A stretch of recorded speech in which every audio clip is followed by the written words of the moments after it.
اللهم افتح لي أبواب الخير وأبواب السلامة وأبواب الصحة وأبواب النعمة وأبواب البركة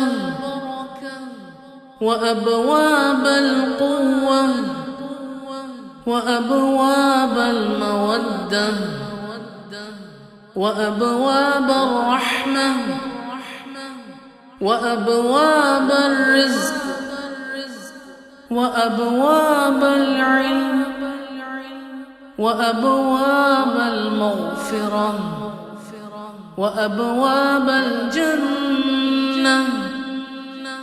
يا أرحم الراحمين.